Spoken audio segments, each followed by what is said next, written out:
नमस्कार लाडक्या बहिणींनो, बघा आता लाडक्या बहिणीसाठी बऱ्याच दिवसापासून KYCची प्रक्रिया चालू आहे आणि वेगवेगळ्या अफवासुद्धा काय झालेल्या आहेत, पसरत आहेत समाजामध्ये की KYC नाही केली तर हप्ते बंद होणार आहेत. खरं आहे, कारण KYC काय झालेले कंपल्सरीच आहे, शासनाने कंपल्सरीच केलेली आहे आणि ती करावीच लागणार आहे. त्यानंतर काहींना पती नाही तर काहींना वडील नाही तर काहींना दोन्हीही नाही, अशाची सुद्धा अडचण आहे, ती पण शासनाने सॉल्व्ह केलेली आहे. त्याच्यावर सुद्धा अपडेटिंग चालू आहे, साईटवर त्यात बदल व्हायला लागलेला आहे.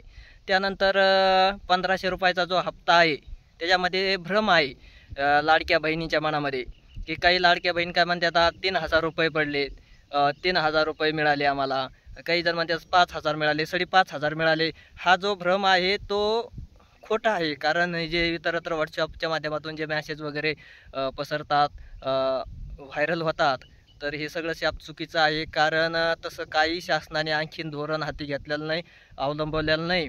कारण 1500 रुपये प्रति महिना मंथली पात्र लाभार्थी ज्या महिला आहेत लाडक्या बहिणी, त्यांच्या खात्यामध्ये महिन्याला काय होत आहे, जमा होत आहे.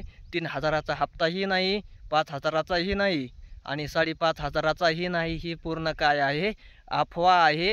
ह्या अफवेवर कोणीही कोणत्याही लाडक्या बहिणीने विश्वास ठेवायचा नाही, कारण 3000 रुपये मिळणार नाही तर 3000चा विषयही नाही आणि 5000चाही प्रश्न नाही, तेही मिळणार नाहीत.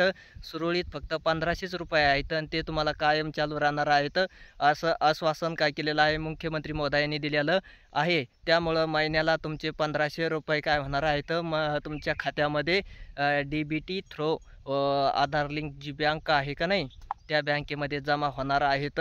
त्यामुळं मग काय होणार आहे, आपल्याला काय एक दिलासा मिळणार आहे असं म्हणावं लागेल. बाकीच्या अफवावर विश्वास वगैरे ठेवू नये. KYC व्यवस्थित आता सध्या होत आहे, ती सर्वांनी KYC करून घ्यायची आहे. जे पात्र आहेत ते, ज्यांचे काही हप्ते रोखले असते त्यांनाही हप्ते यायला लागलेले आहेत. त्यामुळं मग काही काळजी करायची गरज नाही. 3000वर आणि 5000 5500 या विषयावर कुणीही कोणत्याही लाडक्या बहिणीने विश्वास ठेवू नये, कारण हे शाप सर्व चुकीचं आहे. त्यामुळं तुम्ही काय करू शकतात, फसू शकतात, तुम्हाला काही अडचण येऊ शकते. त्यामुळं मग हे सर्व खोटं असल्यामुळे तुम्ही ह्याच्याकडे दुर्लक्ष करायचं आहे. फक्त KYC आणि महिन्याला 1500 रुपये येतात, एवढंच काय करायचं आहे, लक्षात ठेवायचं आहे. कारण बाकी अफवेला बळी पडायचं नाही.